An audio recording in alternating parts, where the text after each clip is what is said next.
fictional horror story inspired by the 1985 Mexico City earthquake.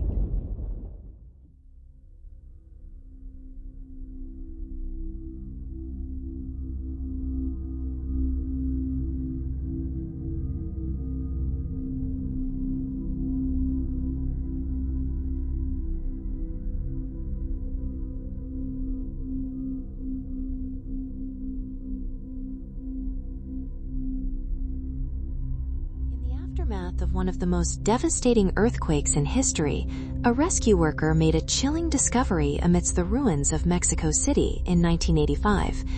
The city lay in shambles, with dust-filled air and crumbling walls that seemed to whisper the names of the dead. As he navigated through the debris, he stumbled upon something that no human was ever meant to find. It wasn't gold, survivors, or even bodies. It was his own corpse, buried beneath the rubble. This encounter raised questions about the nature of reality and the human psyche.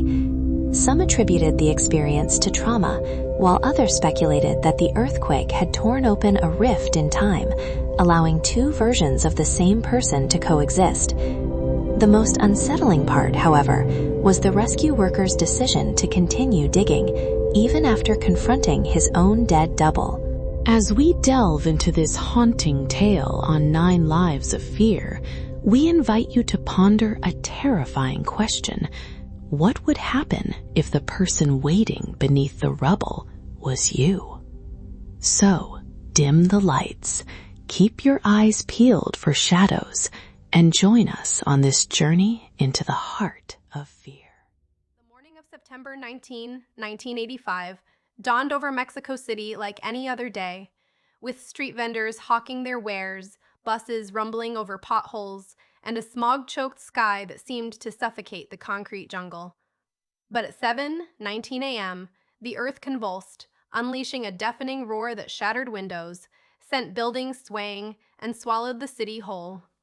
For 12 seconds, the world seemed to implode, leaving behind a landscape of dust, twisted steel, and a sickly violet sky choked with debris. As the aftershocks subsided, the city's frantic pulse quickened, with sirens wailing like a chorus of banshees. The National Civil Defense Headquarters sprang to life, radios crackling with urgent orders. Amidst the chaos, Miki Álvarez swiftly geared up, donning his heavy boots and cave rescue harness before sprinting toward the epicenter with the elite Expedición de Salvamento. A former electrician turned rescuer, Miki had spent 3 years honing his skills, driven by a passion for unraveling the puzzles of collapsed masonry. Miki knew that when structures fell, the dead didn't lie flat. They were crushed, twisted, and hidden beneath slabs imperceptible to the human eye. He also understood that time was a rescuer's greatest ally. The less time victims spent trapped, the better their chances of survival beneath the crushing weight of broken concrete and suffocating dust. Quadcopter drones skimmed the horizon, transmitting grainy images of the Tlatelolco Tower, a 12-story office building transformed into a jagged monument to the quake. Its concrete core was split like a cracked egg, with lower floors buried beneath a sea of gray rubble. As Miki approached the tower, his heart racing with anticipation, he was met with a wall of wet cement and ash. A line of determined individuals, engineers, nurses, students, stood ready, each equipped with a shovel, pry bar, rope, and an unyielding resolve that seemed to defy the devastation around them. The first wave of rescuers began clearing the periphery, but the core remained the monolithic slab of concrete, cold and unyielding. The expedition moved in formation, their boots echoing against the lingering hum of cracked power lines. Miki lowered his head, feeling the dust sting his eyes, and gripped his pickaxe, a family heirloom that had scraped his father's skin many times before. This was his purpose now, not to dig for treasure, but to dig for lives. The hours ticked by in a disorienting haze of sounds, the thuds of shifting debris, the shouts of the rescue team, and the intermittent gasps of children being pulled to safety. As the sun struggled to break through the thick, gray clouds, casting an orange glow over the scene, the team had managed to clear a large, dome-shaped area beneath the collapsed main shaft. The air was heavy with concrete dust, fine as talc, which coated every surface and made every movement feel laborious, like wading through a dense snowdrift. Miki's hands were raw and sore, his forearms slick with a mixture of sweat and grime. He strained to move a massive concrete slab, the size of a refrigerator, his muscles straining in protest. The slab shifted, and beneath it, he saw a hand, pale, stiff, with fingers curled as if still grasping something long. Miki froze, his pickaxe hanging limply from his gloved hand. There was something hauntingly familiar about that hand, particularly the scar, a faint diagonal line across the knuckles, which he recognized as his own, obtained years ago while repairing a faulty transformer in the north part of the city. As the dust swirled, catching a flicker of sunlight, the hand's outline became clearer against the darkened concrete. Miki knelt, feeling the grit bite into his knees, and began to clear the surrounding sediment with frantic, trembling motions. The air was oppressive, each breath a harsh rasp in his chest. With the final layer of dust cleared, the hand gave way to a face, gaunt, eyes wide and fixed in a stare that seemed to transcend the boundary between life and death. The skin was a sickly gray, stretched taut over the bone, but the features were unmistakably his own. The same high cheekbones, the same resolute set of the jaw, the same scar above his left eyebrow. Miki's breath caught in his throat as the realization dawned on him like a cold wind. This was not a stranger, this was himself. He reached out and pressed his palm against the cold cheek of the corpse, feeling the fine dust that had settled into the shallow hollows of his own nose. The sight of his own lifeless eyes, empty, unblinking, sent the world spinning. The surrounding rescuers, hearing his gasp, turned to face him. A crowd of 30, their faces a mixture of confusion and dread. They saw Miki standing over a battered, dust-covered version of himself, a mirror image crafted from stone and suffering. The silence that followed was profound, louder than any scream. The distant hum of helicopters seemed like a far-off universe. Miki's own voice sounded distant as he tried to speak. Is this? His words trailed off into the dust. The cognitive dissonance hit him hard. He recalled the census forms he had filled out, the fire drills he had taught in schools, the stories of his own childhood home. Now, he was staring at his own corpse, a macabre double that made his own skin crawl. In that moment, time seemed to loop back on itself, a looping echo of his own fate already etched in the concrete. Beneath the rubble, a figure lay motionless, its features hardly discernible under the thick layers of dust and shattered concrete. However, as Miki's headlamp cast a faint beam of light, an unusual sight caught his eye, a soft, pulsing glow emanating from within the debris. The gentle, unearthly light was reminiscent of distant northern lights, its ethereal quality defying explanation. It seemed almost impossible that this mysterious energy had become trapped, persisting in a world where destruction had reigned. Anna, a young and ambitious rescuer, barely audible, whispered her thoughts aloud. My sister used to tell me stories about the cambio de tiempo, the time change. When a place is shaken violently, the world can crack. Her voice trailed off, uncertain whether she was sharing superstition or an unsettling truth. As the rescue team's debriefing continued, Miki sat quietly on a metal bench, reflecting on the unusual events of the day. Around him, the distant hum of radios and the steady rhythm of footsteps filled the temporary command center. Though the atmosphere remained tense, Miki focused on making sense of the strange discoveries at the collapse site. As the earthquake subsided, countless questions filled my thoughts. Was my reality truly what it seemed? Had another version of the world briefly crossed paths with my own? Could the quake's immense force have triggered something beyond human understanding? The tremendous energy released that morning seemed almost capable of creating a brief distortion in time and space, an impossible moment where two versions of the same place appeared to overlap. In the weeks that followed, investigators cataloged the debris and classified files began to surface. One report, stamped Top Secret Forensic Disaster Analysis, described an anomalous temporal signature detected by seismometers at 7:21. Frequency spectra suggest a localized phase shift in the crust. Possible quantum entanglement of matter vectors within the collapse zone. The report included a grainy photograph of the half-buried corpse Miki's own dead self overlaid with a faint, blue-hue distortion, like ripples on water. Years later, in 2026, physicist Dr. Sofia Carranza would study these files. Her research centered on trauma-induced temporal perception, a nascent field exploring how extreme stress can warp human neurocircuitry to produce subjective time dilations. Her theory proposed that the brain, under duress, might generate a quantum-like field that briefly interacts with the environment, allowing for glitches in reality. Miki's encounter could represent a convergence point where personal perception met an actual rupture in space-time, a chronosis created by the seismic upheaval.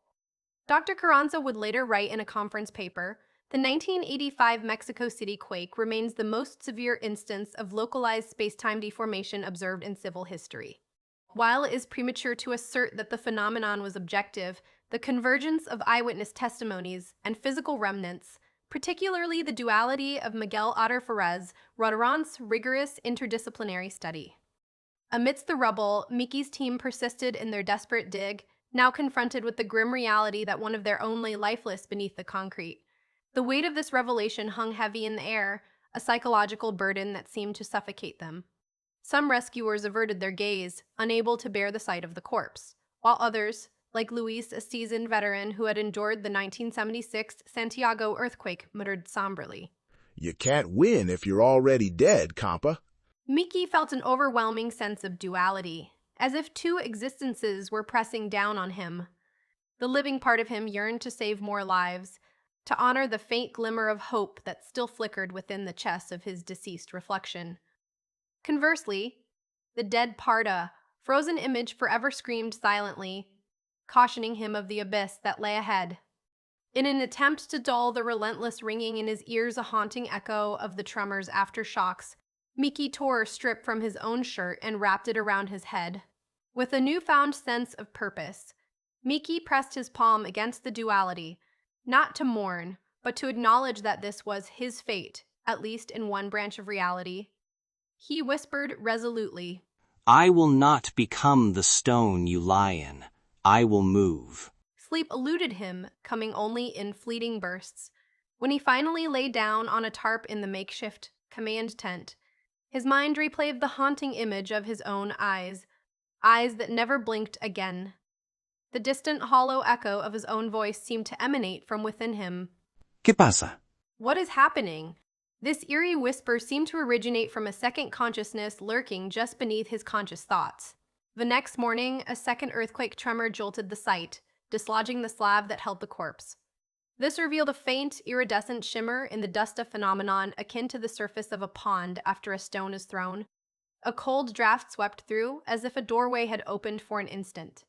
Miki, driven by an inexplicable compulsion, chose to remain amidst the debris, determined to see the rescue through to its end. He rallied the team, his voice carrying a strange cadence of fear and resolve. "We have to keep moving. Others are still trapped." For a moment, the team's faces reflected a renewed sense of vigor, as if the discovery of Miki's own corpse had galvanized them against the horror, transforming it into a call to action. In the days that followed, 7 more survivors were pulled from the wreckage of the Tlatelolco Tower. Their trembling forms, covered in soot, emerged into the sterile air of field hospitals. Each survivor, when questioned about the strange occurrence, provided fragmented accounts. "I saw a man who looked like the rescuer. He seemed half alive." Although these reports were dismissed as psychological trauma, the pattern persisted. Miki carried the burden of being two until his own name entered the official casualty list months later. He died not under the rubble, but 3 weeks after the quake, succumbing to a pulmonary embolism, a complication from deep vein thrombosis, likely exacerbated by his grueling exertion and the stress of the event. The official report listed his cause of death as natural causes, but his family noticed the same scar on his tombstone as the one recorded in his first death certificate. A rumor began to circulate. He lived twice. The second time ended before the first could. In the years that followed, Miki's narrative underwent a profound transformation, evolving from a tale of tragedy to a legendary status. The Tlatelolco Tower, once a somber reminder of the devastating 1985 Mexico City earthquake, became a revered pilgrimage site for urban explorers and enthusiasts of the paranormal. This eerie fascination was fueled by the proliferation of online forums where stories and photographs circulated, purportedly captured by thrill seekers who ventured into the tower under the cover of darkness. These images, though grainy and indistinct, appeared to show a figure digging alongside a ghostly duplicate of himself. sparking widespread fascination with the phenomenon of paranormal fractures. The Mexican government's classification of Miki's case as an anomalous incident under Section 4B of the Ministry of Disaster Prevention only served to heighten the mystique surrounding his story. The subsequent sealing of the case files, citing national security concerns, further piqued the interest of scholars and enthusiasts alike. This void in information was swiftly filled by the paranormal community, which eagerly posited a range of speculative explanations for Miki's enigmatic fate. The 2022 documentary Echoes in the Rubble brought Miki's story to a wider audience as journalist Luis Hernandez meticulously chronicled the events leading up to the earthquake and its aftermath. Through a combination of archival footage, interviews with surviving rescuers, and dramatic reenactments, the film presented a compelling narrative that probed the complexities of Miki's experience. One scene, in particular, has become iconic, a haunting, slow-motion shot of a hand encased in concrete, gradually revealing the entire slab as a mirror-like reflection of mortality. The documentary's release sparked a renewed interest in quantum gravity research, with Tlatelolco Sofia Carranza, a leading expert in temporal anomalies in high-stress environments, being invited to discuss Miki's case on a prominent TED-style talk. Her presentation, characterized by a measured tone and an air of scientific wonder, offered a fascinating insight into the phenomenon. When the Earth convulses, it does not simply displace rock, it displaces possibilities. In rare instances, the energy density may be sufficient to create a localized decoherence window, a place where multiple histories can momentarily intersect. Dr. Carranza's words resonated deeply with an audience familiar with multiverse theories and string theory speculation. Her hypothesis that Miki's experience might illustrate the intersection of multiple histories within a disaster zone sparked a flurry of online discussions and think tanks. Some posited that Miki had, in some branch of reality, been the first to die and then reborn in an alternate timeline that led him to the rescue effort.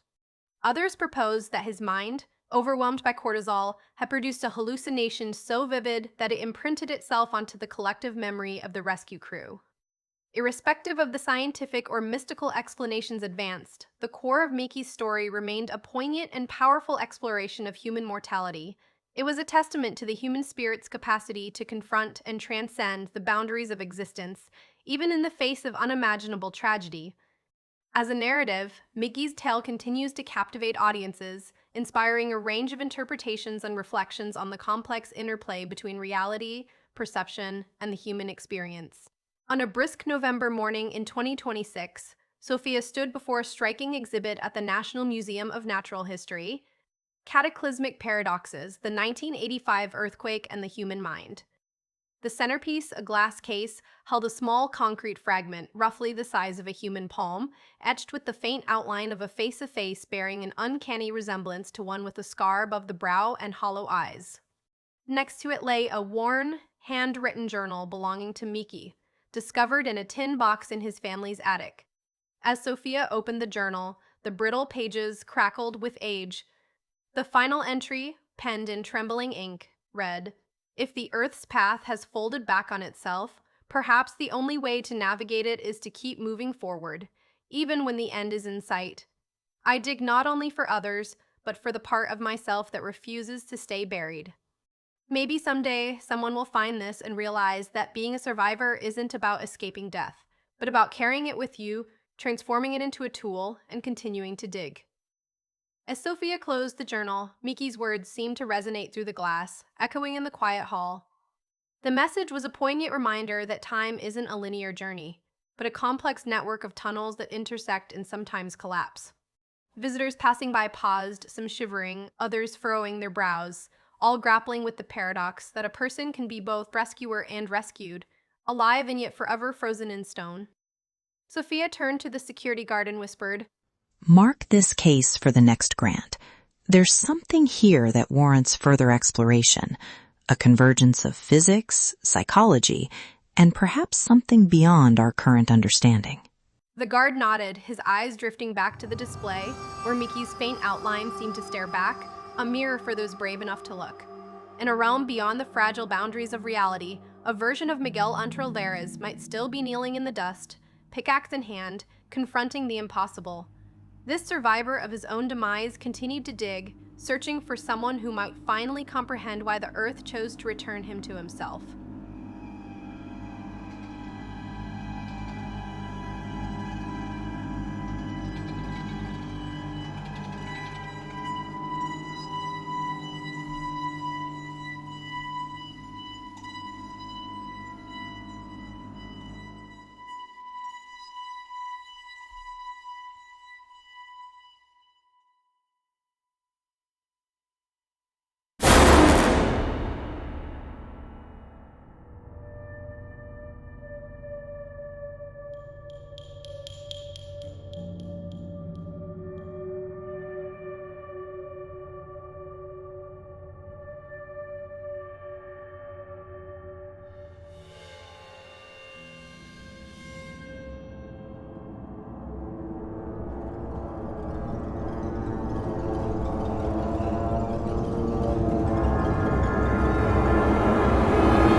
Devastation, a profound terror may lurk, not the supernatural nor monstrous entities, but the haunting possibility that in the fleeting moments between seconds, an alternate version of ourselves remains trapped, a victim of the choices, disasters, and unescapable moments that define us.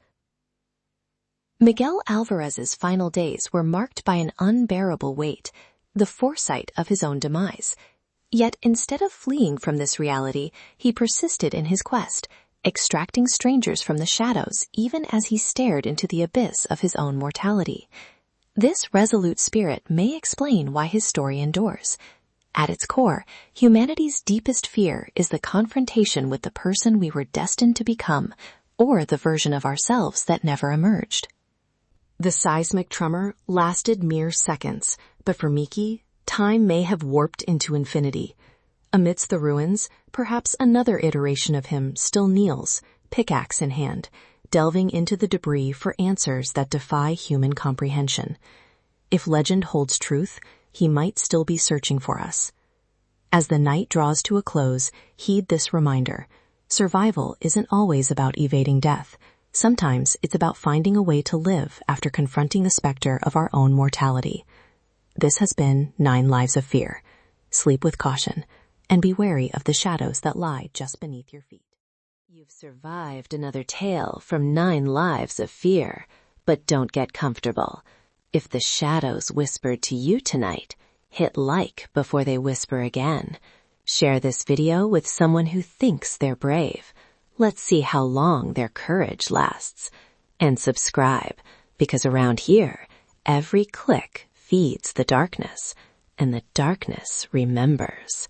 Where the shadows linger long after the story ends. Stay scared.